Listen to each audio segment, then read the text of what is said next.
Take a moment to find your center. Your center is the same as the center of the universe. If you find your center, to be centered, to be in tune, to be aligned in your spine, in your blood, in your cells, in your breath.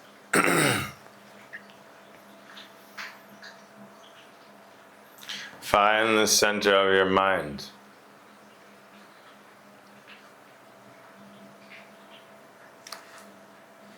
Mind is moving, but the center is not moving. Like a wheel, the wheel is spinning, but the hub of the wheel is not moving.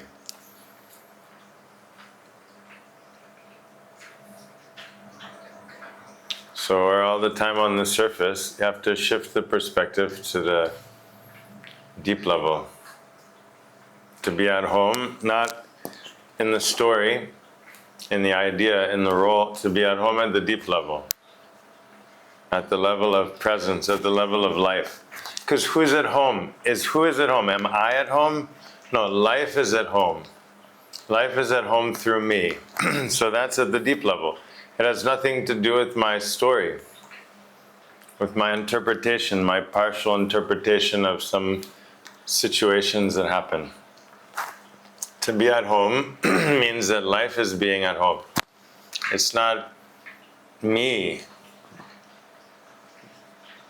There isn't a me that's waiting to go somewhere, to be something. Life is happening, and this is so-called me. It's happening within this field of me. But really, it's not me that's happening, it's life that's happening. Life is happening. So to be in tune with yourself means to be in tune with life.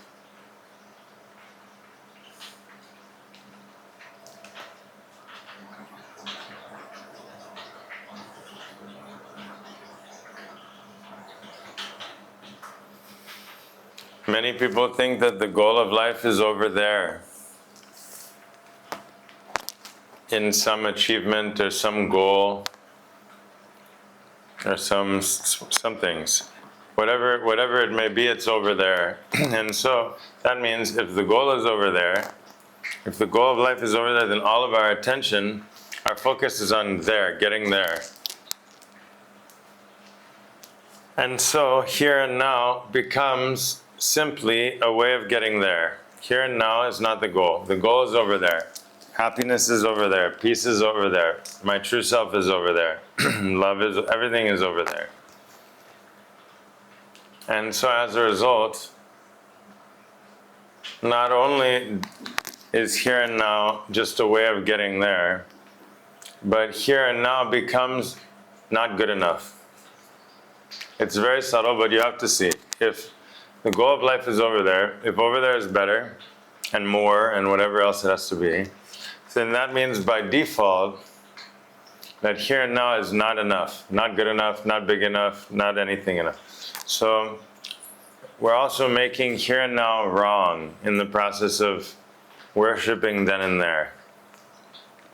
Right, this idea that if you go hard enough, right, if you work hard enough and you're good enough, then you'll make it. That is always then and there.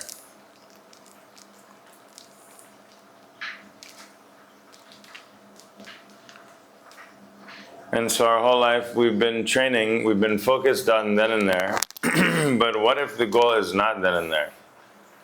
First of all, who has reached the goal? Who has reached that goal? Has anyone reached the goal?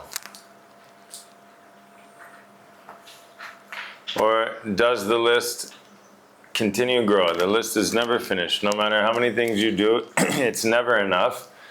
Because all we've been trained in, not enough. All we know is not enough. So we don't know the flavor of enough. To be content, to be at home, to arrive. We never arrive, always going. Going where? Where are you going? And it would seem that no one has made it. Neither the rich people, the famous people, the beautiful people, the powerful people, right? All this what we consider the height of success in these different fields. Actually, many of them are suffering even more, miserable, disconnected, depressed, anxious, addiction, insomnia. All the basic factors of life are off. So this can't be success. This cannot be success. To live full of fear and addiction and anxiety, hating oneself. Yeah, but one is super beautiful and everybody's like chasing after you, right? Is this what we mean by success? And obviously not. So it doesn't work. So if it doesn't work, Elon Musk, is he peaceful? Is content at home? Right, so what we consider the pinnacle of success, actually none of these people have arrived there yet. It's still not enough. All the rich people still wanting more, right? So maybe that's not the way. We have to consider the possibility that actually it will never be enough. No matter how good you are, no matter how much you do, there will never be a point where it's enough. So this leads to one of two conclusions, right? Either one, just go for it, right? We're going to prove them wrong. We're going to show everybody what we can do, and we're going to make it. We're going to win. Or two, the goal is not over there. The goal is here and now. And so to be present here and now, right, this is what it means to be successful, to be yourself, to be at home in yourself, to be authentic. And in that way, you get to live your purpose, live your goal every day in every interaction. Not just in work, but throughout the day. At home, with nature, you have these real moments, authentic moments of being yourself and life being itself. And this is the highest state. To be connected, to be at peace, to be at home, to be in tune. This is true happiness. Nowadays, there's a complete wrong understanding of happiness. Most people think that happiness is getting what you want, right? Winning, and then you feel excited, right? Like a sugar. Like when you eat sugar, you feel excited. But is that excitement happiness? Right? What we say is no, it's not even close. And that's just a temporary intoxication, a momentary high. Like right when you eat sugar, you feel excited, and then all of a sudden you have like a down. So same, you get what you want, you're so happy and proud, you show it off, and then it goes down. You need something else, something more, something bigger. And so inevitably, this has nothing to do with happiness. This is just a momentary intoxication. Happiness is the state of not needing anything, not wanting anything. Like you eat a meal and you feel full, you're content.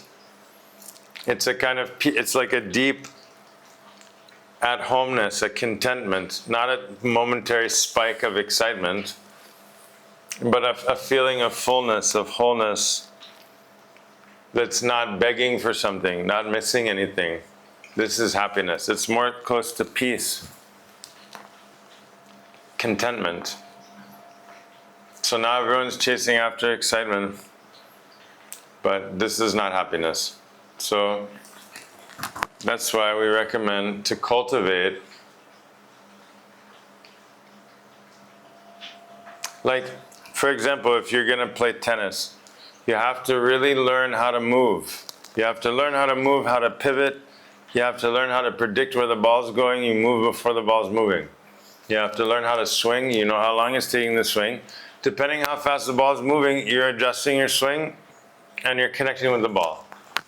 All of this is only through lived experience, not studying aerodynamics, not studying the physics and metaphysics and everything, chemistry, biology, no, but through playing tennis and training the basic foundational drills, and then every day warm up before you play. That's a reasonable thing to do. It would be unreasonable not to warm up because you wouldn't play as well. Same with a musical instrument. Before you play, you tune your instrument and you warm up, and you're going to play better. So in your daily life, if every day, each morning, before playing, whatever your life is, you take some time to tune yourself and to warm up, and you really master, this technique of how to breathe, how to hold your spine, how to be stable, how to be at ease. Then you see if that has any positive impact on your daily life. I have a hunch. In fact, I can say for sure, 100%, there's no question. If you train at ping pong every day, you're going to play better. Not only will you play better, you will enjoy it more. And then instead of being like a torture, it becomes joyful to play. Whatever you play, if you practice every day, without question. And so this is the working hypothesis, that right now we're not functioning at the optimal level. Why? Because of improper mechanics and a bit of wrong understanding about the game. Right? If you think the goal's over here, but really the goal's over there, and you're always running this way, then that's actually like literally a real problem. If we have a wrong understanding about existence, about space and time, and self and not self, and attachment and all these things, causation, everything, then it's really going to have an extreme effect on the whole, on everything. And so a bit of fine-tuning in the mechanics and in the understanding of the game could potentially radically improve the quality of your life. And so that's what we're exploring. If it works, it's a miracle. Right? If not, then whatever, another gimmick, another thing to throw in the pile. Right? But the potential upside is huge. And perhaps you've experienced it. Perhaps before you've learned to play a sport or a musical instrument, you've learned a foreign language. And so you know that if you dedicate yourself, if you give your time attention, perhaps you've grown a garden before. How did you grow the garden? Right? It's this regularity, right? And by giving attention, your attention is love. So when you give yourself that attention, then that's self-love. The practice itself, to tune yourself, to listen to yourself, to give yourself space and time, is an act of love.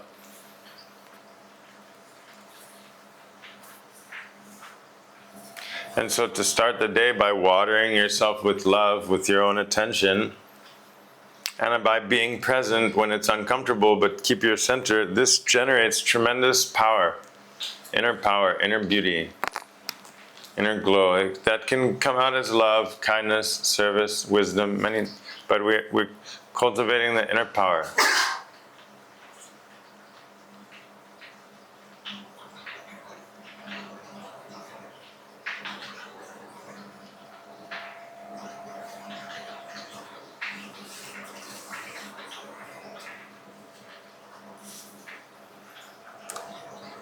If it's possible to be in tune, if it's possible to be out of tune, it must also be possible to be in tune.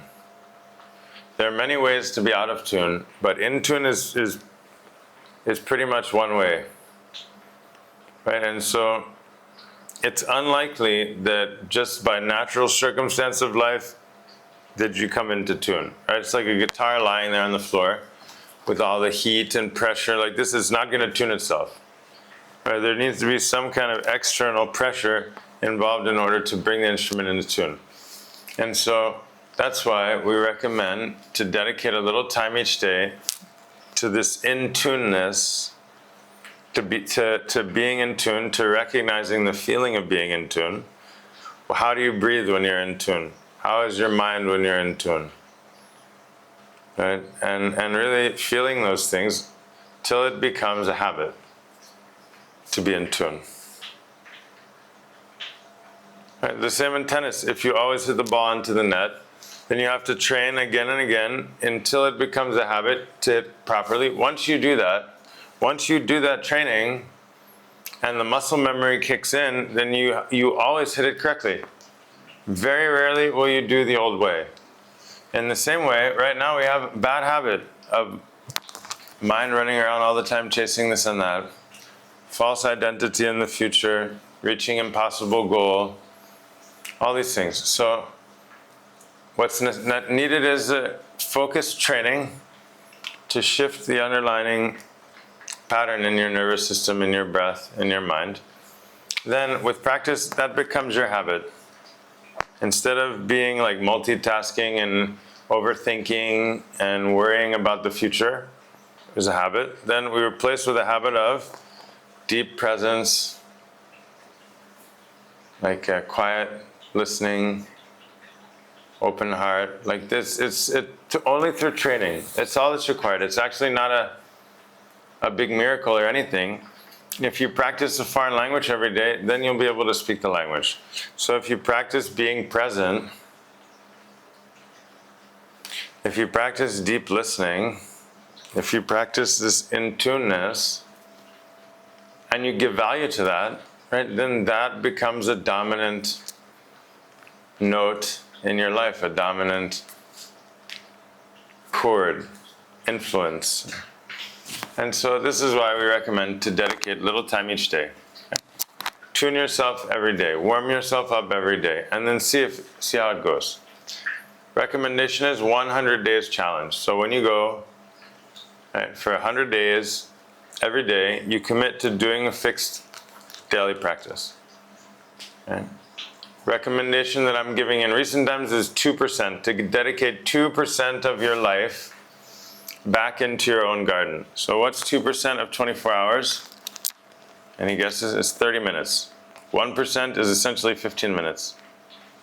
And so 30 minutes.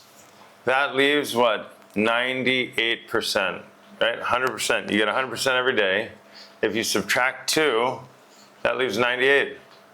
98, that's a lot of percent. Geez. So for sure we've got 2% to sacrifice. But actually it's not a sacrifice, because that 2% is going to give you the biggest return on investment possible. The 2% multiplies into 1,000%. Because when you're alive and connected and present, then you're more efficient, you're more joyful, everything becomes more vibrant. So you never lose that time. The time is not lost. This 2% awakening your body, heart, and mind, that time is not lost. Instead, it magnifies everything else. And so recommendation is you do the same practice every day. Same move, same order, same length of time. You can always add more, but don't subtract. It's like a commitment. You make the commitment, 100 days. For sure, by the end of the 100 days, you'll know if there's any benefit. How do you know if there's a benefit? Because in your daily life, not while you're practicing, but while you're eating, while you're hanging out with your family, while you're working, while you're in the park, while you're on your phone, in those moments, you feel more centered, more at ease, more creative, more alive. This is the sign the practice is working. Please understand. Nowadays, everyone misunderstands. Everyone is doing like a performance thing. Taking pictures, look at me, tricky moves, everything. So that is not advanced yoga. Advanced yoga is when you're deeply at home in yourself, so much so you forget yourself. This is the highest level. And so the practice is simply for tuning your system so that you can enter into this, like this in-tuneness. You have to tune in your spine and your breath. And so this is the teachings for presence, how to be present. If the goal of life is not over there, but it's actually here, the only way to reach that is to be present. So presence is the foundation. Without that, nothing.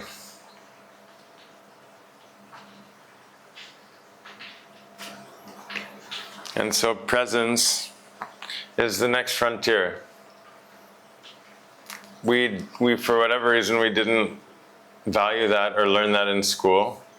In fact, we had to sacrifice that. We can say that what children have is presence. Children are living in the present moment. They're not making a big story and all these projections and everything. They're in the flow. Comes and goes. Right? And so we sacrifice that for this adulthood, this thing. But the presence is the key. If you take, presence is natural.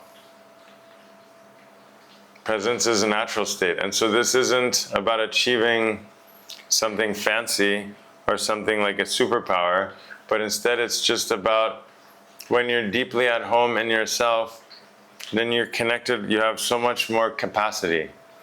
Your brain functioning, your senses functioning, your power of intuition and understanding becomes so much stronger. And so, how? Presence. So for any higher learning, the presence is the key. And so that's why we recommend to take time each day to cultivate that presence and awareness, to tune your body, heart, and mind, and flow with life. Okay, some questions today. Let's see. What hobby in your life brings you the most joy? One could say since I was a child, I've had the same hobby, and it's the pursuit of truth and beauty, which for me are one and the same, intertwined. And so it started through music, classical music, then it went into languages, and then it went from that into like gemstones and food and gardening and so many different journeys. I keep discovering that and having these, they're like love affairs. It's like a passionate love affair with some kind of creation within existence. At one point it was making journals and bookbinding. Or what do you call that? In a photo studio. I was living in the community and they had a dark room, and so I was developing, like taking old photos and doing this crazy stuff and developing all these wild images.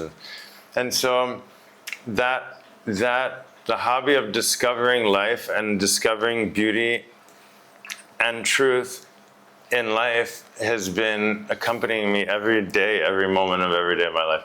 And I always valued that more than anything about society ever told me about job or career or anything.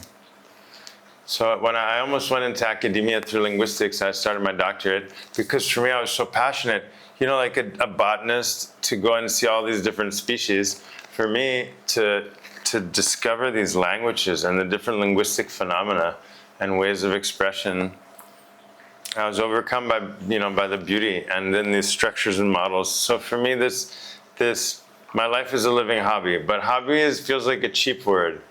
It's more like a passion. It's like a kind of passion and a thirst for truth and beauty that has superseded anything else.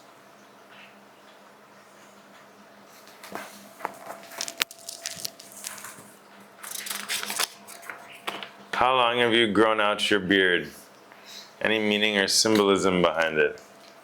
So you could say the beard is growing me, technically, because I didn't do anything. The beard did itself. And I'm convinced that the beard is ancient, like thousands of years old. And that I'm kind of the support for the beard. The beard is it's like you have a big jungle forest with big mama trees and everything, or you have like some American picket fence, like green grass field that's been mowed. And so I prefer the wild, of course. And what the yogis say, this is externalization of your brain and nervous system and nadis. So when they have the jata, like the dreadlocks, then this is also like kind of subtle antenna and storage and everything. And so I've definitely I've had a beard for the last, since I was 15, 16. And I used to have dreadlocks, big dreadlocks. And I started losing my hair. Now I have one dreadlock in the back. And then my beard had dreadlocks too. And then I cut them out. So, yeah, the beard is a tool. Some say that men should definitely have a beard. Some cultures, they can't grow beards, but in the ones you can, one would say that having a beard is natural, right? That's part of that the gender in the species. And the yogis will say that it's not, having a hair and a beard is part of the subtle anatomy, right, for the yogis. And so, yeah. Question, what are you doing in India? After Mona session, I had 2 intense days of heat and boiling hormones. What does it mean?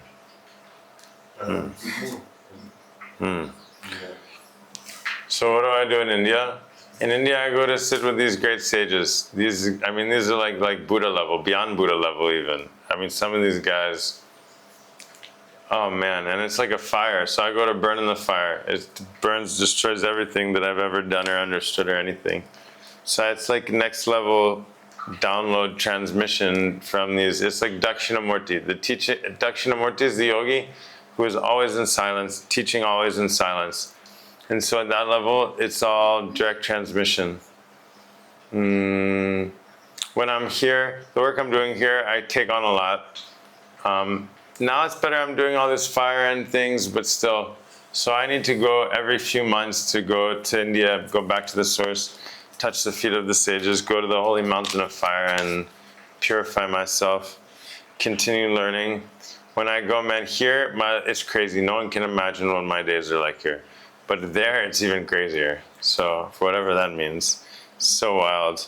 So I go to get to get slapped around and tested and find my place and to release some of the heaviness that accumulates. I think that in the sense, like Mona's doing this kind of energetic releases in the spine and nervous system through, we're blocked, everyone's blocked, we're all blocked up in so many ways. Just by being a vertical creature. To be horizontal is very easy and grounded. Vertical spine, all the gravity, the organs, everything. We're hardly breathing and wearing all this weird clothing, everything. So in general, we're all blocked up. And so in this kind of work, where things start to unblock and it releases energy, and then it can work out in these different ways. Heat, excessive heat, or the hormonal system starts to kick in and working again. In general, we're as we're living a toxic lifestyle, and it's no one's fault. But if we're honest, we're in a toxic. This modern world is toxic. The water is toxic. Food is toxic, the air is toxic, the thoughts are toxic, right? Relationships are toxic, we're toxic, our own relationship with ourselves is toxic, the work is toxic, it's just toxic environment. And as a result, our hormonal system, the basic biological functions are off, right? Insomnia, depression, constipation, etc. None of that, I'm not speaking about the question, but I'm just in general, for whatever reason, we're all out of rhythm, which means that everything's out of rhythm. Our power system, our internal power system's out of rhythm. Food digestion's out of rhythm, but also digestion of emotions and thoughts and experiences is completely, for most people, incapable of digesting thoughts and emotions, everything. And so then with this kind of work, then it can unblock that, then that heat, the fire starts to work, and the hormonal system kicks in, everything. So it's good. Yeah, it's good stuff.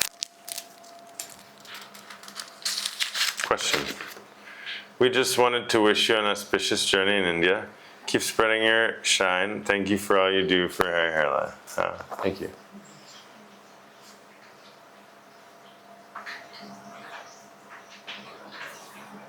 Yeah, for me, from the beginning of my path, even when I was 15, 16, I was introduced to the teachings of the sages and enlightened masters. But then when I was initiated at 19 and given the teachings from Sri Aurobindo is a great yogi who spent about 40 years in silence, but he wrote like an encyclopedia. He just wrote everything about everything he revealed. There's one book called The Synthesis of Yoga, which is the, I mean, it's very, very heavy, but it breaks down exactly every aspect of all the paths and the, bhakti, karma, jnana, and kriya yoga, all the 4 paths, and then all the parts, the goal, the ways, everything. I mean, it's exhaustive, and it's, masterwork that's really illustrating what is yoga. And so like that, for the first 2 years, I just poured through his works nonstop, just continuously just reading Aurobindo. And then went like that through all the yogis, through the works of all the yogis and their lives. And it wasn't until 2005 and 6 where I started to meet the living sages and light masters. And then so already from the beginning, it was 50% connection with the teachings of the sages, 50% sadhana, or the self-tuning, cleansing practices. And so to this day, the continuing to do the, to water my garden, but the contact with the sages and enlightened masters has been dominant. These are the 2 dominant chords, or the 2 wings of the bird. And so also we have with us a super spiritual master staying just above me right now, actually, Bhakti Raghava Swami. And in India, I will have the opportunity to sit with many great sages. And I don't say that word lightly. These are all like VIP in the major leagues. This is not like, there are monks and there are people, adepts on the path, but then there are these fully realized sages and saints. And I've had the great fortune to have very close contact with many in this lifetime. And so that's really important to me. There was a time where I didn't want to be around any human, regular people. That went away. But for me, it's so important. And that's why I have the library filled with these pictures and filled with the books, the words from the sages. Because the difference, what's the difference between reading about violin from an academic, right, who studied violin, and reading about violin from a violinist? Or you want to hear someone, talk about basketball who's never played basketball, who's just watching, someone who's played it.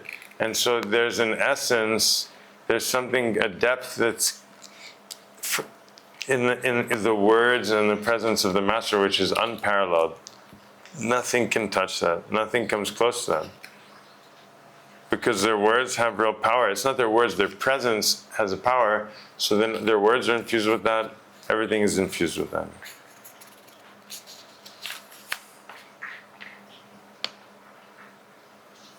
Otherwise, very difficult to achieve that highest level. Same in sports or music, or as a dancer. You might be good. You're okay. You're good. You can practice like that. But to take it to that highest level, you need an expert. Even a virtuoso has to still go through the training. Still has to go through years and years and years of training in order to attain that level of mastery. But that final piece, without the guidance from a master, very difficult, if not impossible. Okay. Question. Tell me what your teacher's, my definition of dharma is. So you have a seed. That seed already has the whole pattern inside it. That pattern is the dharma. You can call the way, the law, the rule, the functioning of that which is. So we have these, our duties, right? Sometimes duty. So in this life, there are many things that we have to do, right? If you do it, if you embrace what it is you have to do, then it's dharma. If you resist it, it becomes karma.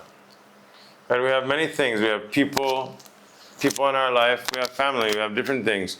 So if we are able to meet that, whether it's easy or difficult, whether it's sweet or sour, to meet that head first is dharma.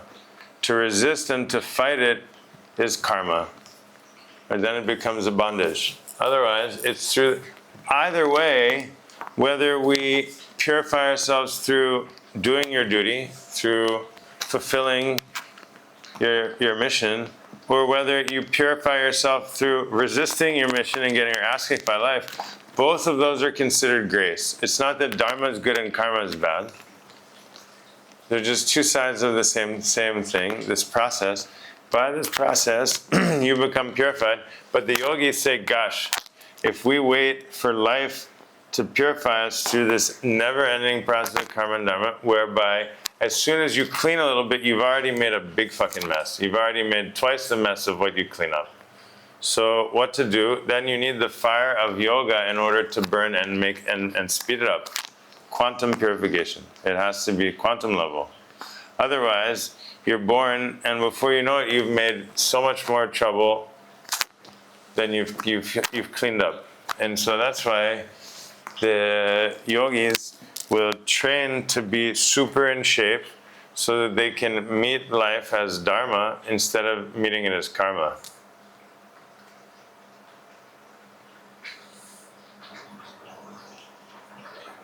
Dharma is the flow, like the Tao Te Ching, the flow of life. The river flowing is its dharma. The way the river flows, that path is its dharma. But dharma is not a book of rules and shoulds and shouldn'ts and everything. And like, oh my God, is that a dharma? No, that's not. Everything is dharma. Everything is within the dharma. Even the shit and the maggots and the blood, pus and the blood and killing and everything is dharma too. It's not that the dharma is only the good, happy stuff. Right? The rhythm of life is the dharma. To be in rhythm with life is to be in the dharma. To be living your dharma is to be in rhythm with life. If your role in life is to trample on that colony of ants and kill the queen or whatever, then that's it. You know what I mean? Then that's fulfilling your dharma. Consciously, unconsciously. And actually, we're all fulfilling. The point is. Okay, so the question is, am I fulfilling my dharma? Okay? But that presupposes that there's an I that can do it. That it's my dharma. Actually, this is not my dharma. This is life's dharma. It doesn't belong to me. So life is fulfilling life's dharma. Period. It can only be that. It's only always that. Life is fulfilling its dharma. Life is beating your heart. Life is breathing your breath. When you go to sleep, who is breathing your breath? Who is circulating your blood? Who's dividing your cells? So life is living life's story. It's not mine. This is a mistake. It's like taking the shadow to be an object. Life is existing in this form. It seems like there's something separate that's me. Actually, me is just a conclusion based on, it's like a deduction, but it's not true. What's true is life. Is life fulfilling its purpose? Yes, 100%. Is there any circumstance under which life is not fulfilling its purpose? In each star, in each planet, in each cell, in each drop of rain, in each leaf, life is fulfilling its purpose. In each molecule, in each everything. So now, what about a me? No, not for me, not me. I'm different, I'm special.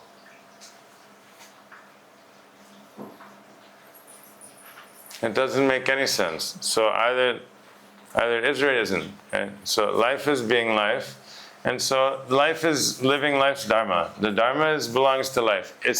The problem is when you take it seriously and make this I and that you want to win, you're going to conquer life, you're going to be right, you're going to make everyone happy, you're going to prove that you can do it, you're going to, all these impossible expectations we put on ourselves.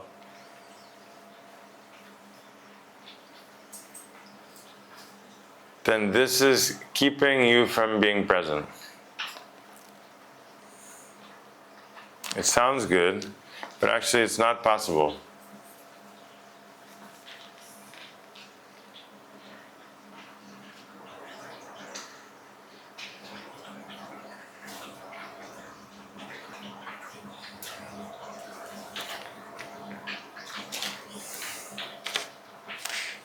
Oh.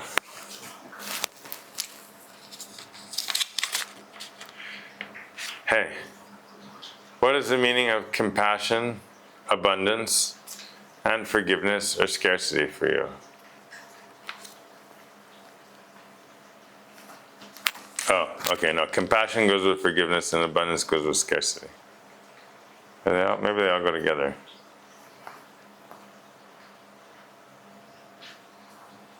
So compassion is when you're deeply in tune, grounded, rooted in yourself, then you see everything as yourself. Compassion isn't like, oh, I feel bad for that person suffering over there. Right? That's pity. Compassion is you see yourself reflected in everything, and you become sensitive. It's a kind of like it's kind of intuitive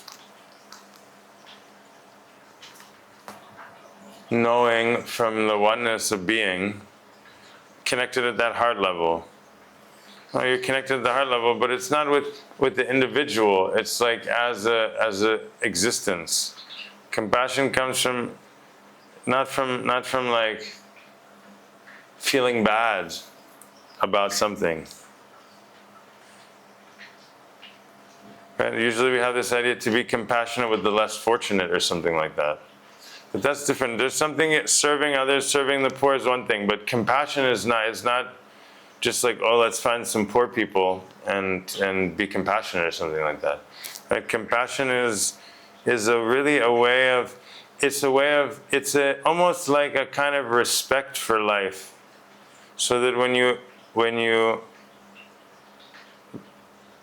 meet life, not like namaste, like this, to honor that aliveness in one another, in each person is compassion, to live from a place of compassion. Right? Otherwise, it's like one of those, like, children are starving in Somalia, don't you feel bad? Like, let's send some money over there, something like that, right? But that's actually, it's more like how the compassion in your eyes. Like normally we have in our eyes a kind of like mistrust or a kind of like a tension or something. So to bring compassion into your eyes, that just to see the oneness.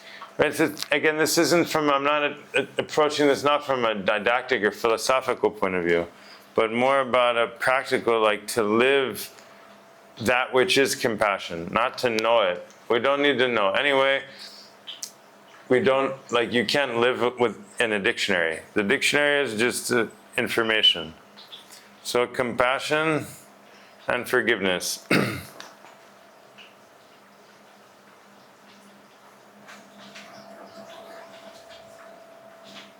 Forgiveness, there's two sides. One side is people did bad things to us, and we're holding on to that. Right? Another thing is that,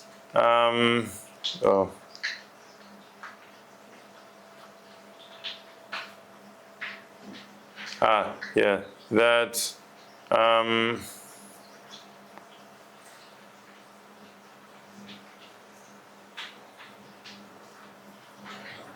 no, I've lost that one. So we'll stick with just this. So forgiveness often, right, we think of forgiveness as like, should I forgive that person or not? Right? Do they deserve forgiveness? Does that person deserve forgiveness is the thinking. But actually forgiveness doesn't have to do with that person. It's not a judge who's considering all the facts and weighing all the pieces of evidence from the trial and then gonna make a judgment.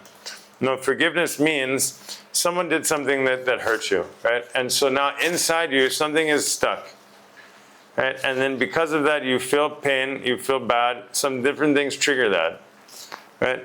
Now this person may be gone, they may have died, they may have moved on, whatever. They may not even know that it's affecting you, right? That person actually probably doesn't feel it. They might, but probably they don't, right? And so you're feeling all this bad stuff.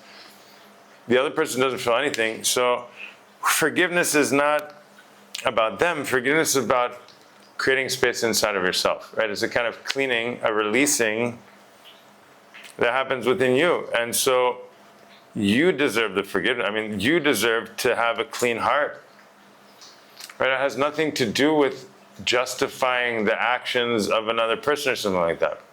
And the question is, what is, like, why would you keep a dagger in your heart?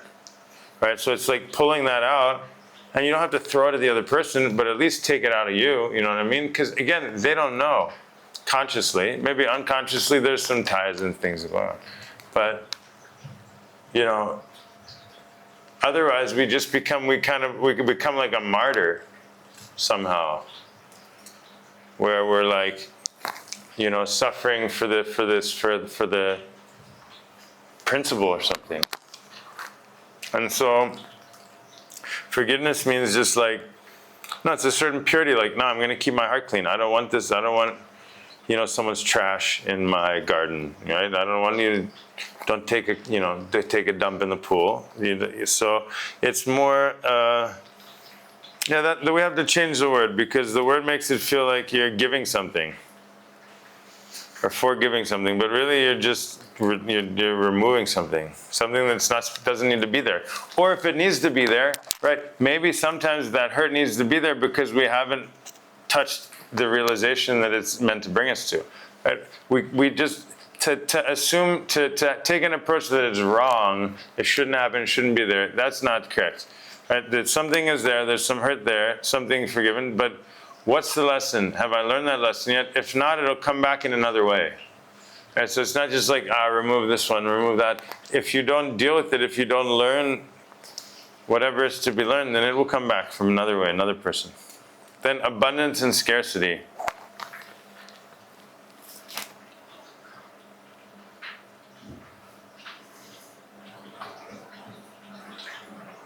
Abundance is like something like love. No matter how much you give, it never runs out. It only gets more. Right? That kindness. No, the abundance in Sanskrit they call Lakshmi. Lakshmi is abundance, but the people nowadays, people think about wealth and abundance only as money or crypto or something like that.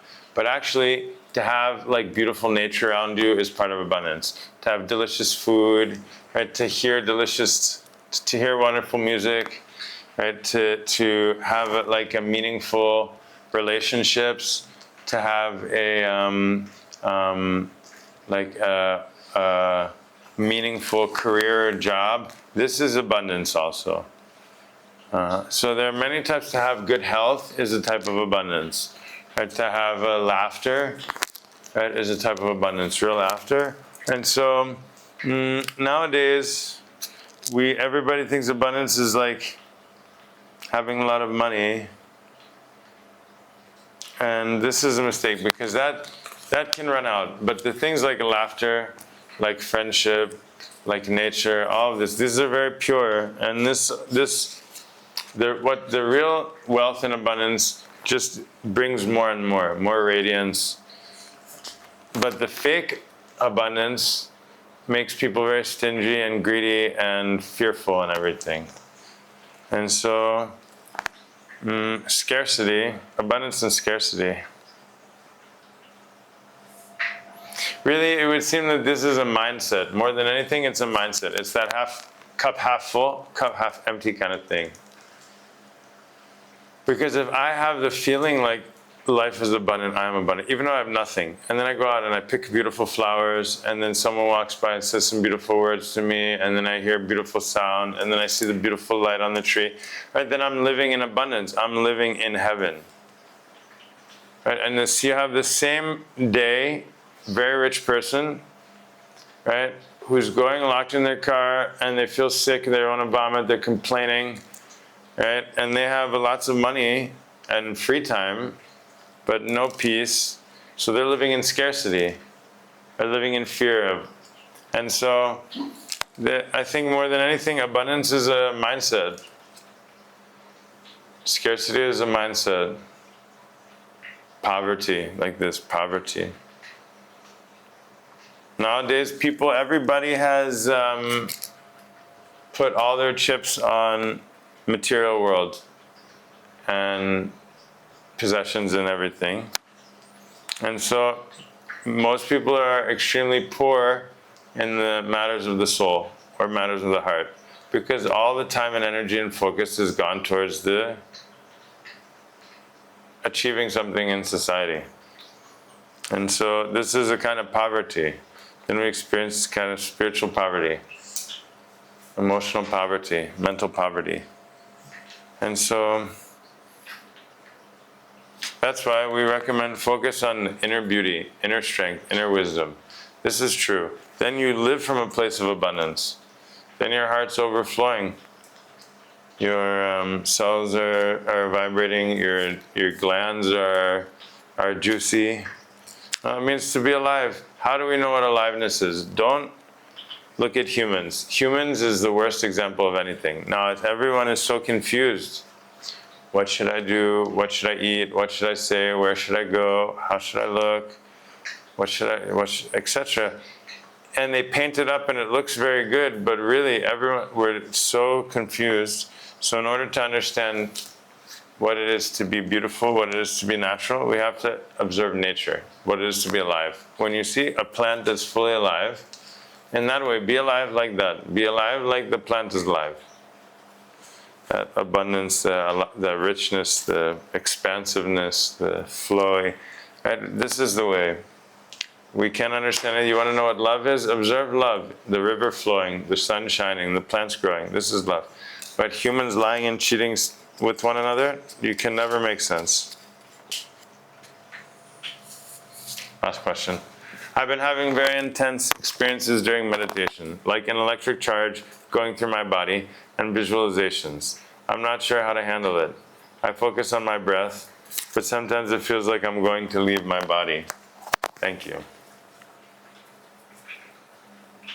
So is leaving your body not necessarily a bad thing?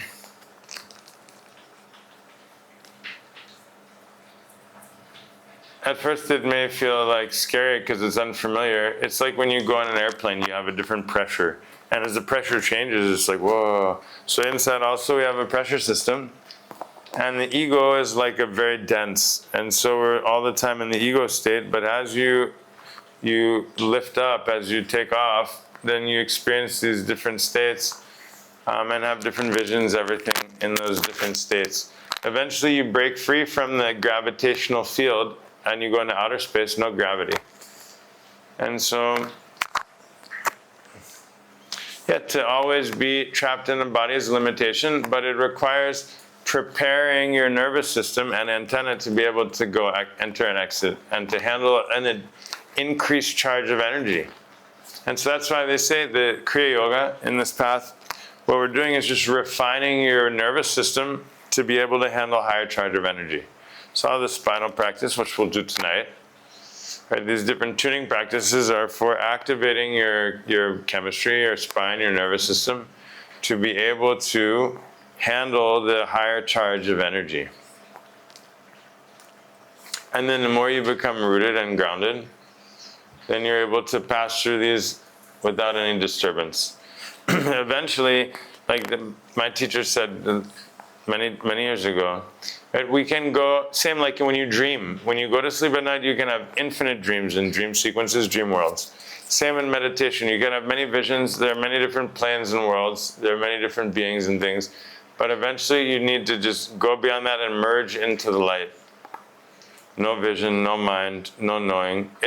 When you merge into the light, either it's like totally bright like a blinding light, or it's totally dark like a black hole. Both are the same. Both are okay.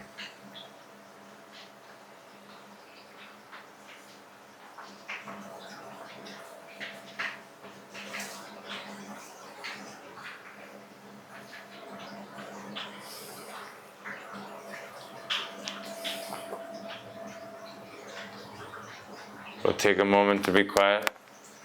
Sit up tall, close your eyes.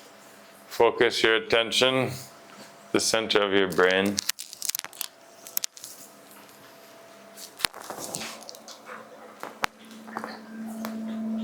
Forget your body. Forget your mind.